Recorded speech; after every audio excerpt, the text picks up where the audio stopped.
j'espère que vous allez bien. Aujourd'hui, je vous retrouve pour vous présenter, comme vous l'avez vu dans le titre, ma palle de fin d'année.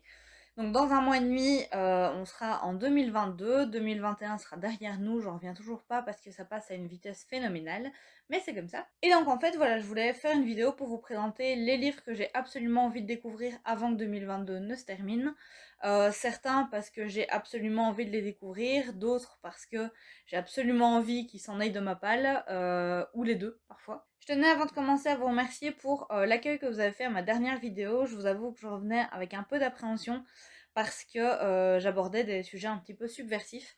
Mais ça vous a plu et j'en suis ravie, donc merci de vos retours. Et puis sans plus tarder, on y va pour la palle d'avant 2022. En 2020, j'ai eu l'immense chance de rencontrer Félix Radu pour une interview vraiment super chouette et super complète par rapport à ce que je voulais.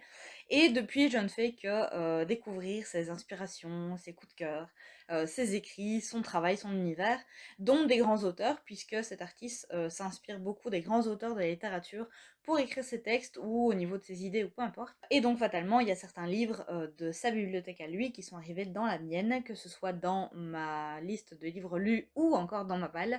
Et donc il y en a plusieurs que j'aimerais bien découvrir, dont L'insoutenable légèreté de l'être de Kundera ou Lettre à un jeune poète de Rainer Maria Rilke. L'insoutenable légèreté de l'être, c'est un mélange entre un roman et un essai, c'est l'analyse du sentiment amoureux, c'est le paradoxe entre la légèreté et la lourdeur du destin. Bref, ça m'a l'air d'être un poétique fouillis de réflexion que je me réjouis de découvrir. Lettre à un jeune poète, à l'inverse, c'est un ensemble de lettres bien réelles que Rainer Maria Rilke a envoyé à Franz Capus, un jeune poète qui lui avait envoyé ses textes. Pour lui répondre, Rainer Maria Rilke lui parle du métier de poète, de la création, de la solitude, mais aussi de l'accomplissement de soi. Et dans un monde où j'ai encore du mal à créer pour moi et non pour les autres, je crois que cet écrit pourrait bien m'être utile. Et puis il y a un dernier classique que j'aimerais ajouter à cette liste, non pas grâce à Félix Radu, mais grâce à mes cours d'histoire de la littérature en librairie et plus particulièrement de théâtre de cette année, c'est Péléas et Mélisande de Maurice Maeterlinck. Maeterlinck, en fait, c'est un grand nom de la littérature belge, du théâtre belge plus particulièrement, qui a gagné en 1911 un prix Nobel de la littérature, donc c'est un peu le représentant de la littérature belge, celui qui nous a apporté la gloire internationale. Donc deux raisons à découvrir ce classique. Premièrement, il fait partie de mon patrimoine belge, donc je vais pas dire que c'est de mon devoir de le lire, mais ça me donne encore plus envie de le découvrir. Et deuxièmement, Maurice Maeterlinck s'inspire de l'histoire de Tristan et Iseult, histoire que j'aime particulièrement, donc ça rajoute de l'intérêt. À côté de ça, il y a des mangas, deux en particulier, premièrement Fukuneko, et deuxièmement Les Carnets de l'apothicaire. Les Carnets de l'apothicaire, c'est l'histoire d'une jeune femme qui s'appelle Mao Mao qui va être enlevée et puis mise au travail de force dans un palais impérial en tant que servante.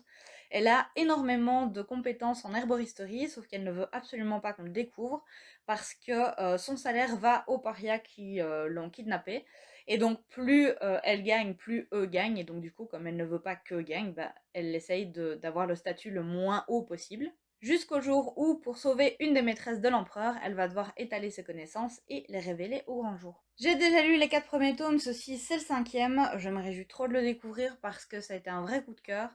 Il y avait plein de connaissances en herboristerie qui nous étaient expliquées.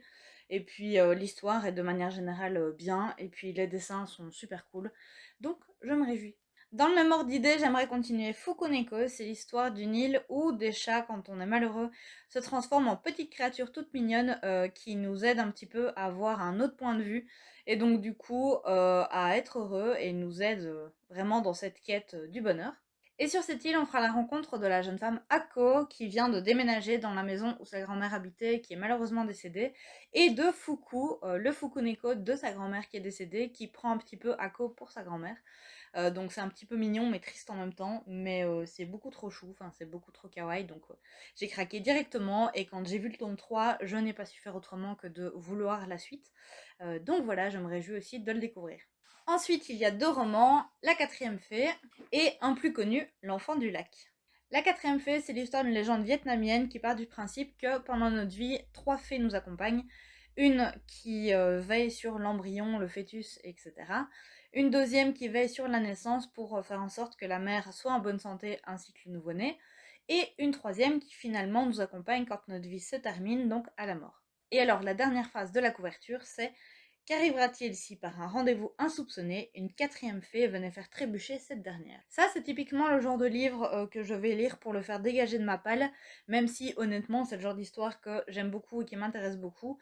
Ça fait super longtemps que je l'ai et c'est plus pour avoir envie de ne plus le voir dans ma palle que je vais le découvrir avant la fin de l'année. L'enfant du lac de Kate Morton, un peu plus connu celui-là, raconte l'histoire de Théo qui, enfant en 1933 en Cornouailles, va mystérieusement disparaître aux abords de la maison familiale. Donc cette maison qui du coup abrite un drame un peu malencontreux va être complètement mise à l'abandon et fermée. 70 ans plus tard, Sadie Sparrow, donc une jeune inspectrice londonienne, va revenir sur ce cas et va faire des découvertes assez surprenantes. À sa sortie, j'avais découvert La prisonnière du temps du même auteur, parce que Margot Liseuse en parlait beaucoup. Et donc du coup, me donnait beaucoup envie de lire cet auteur. Et quand j'ai vu la sortie de La prisonnière du temps, je travaillais en librairie, donc j'ai littéralement foncé vers ce livre. Et j'ai bien fait parce que j'ai adoré son écriture et les thèmes qu'elle aborde, donc je me réjouis de découvrir celui-là tout autant. Dernier livre, mais non des moindres, ceux qui me connaissent bien savent que je raffole des ouvrages qui parlent de la Seconde Guerre mondiale,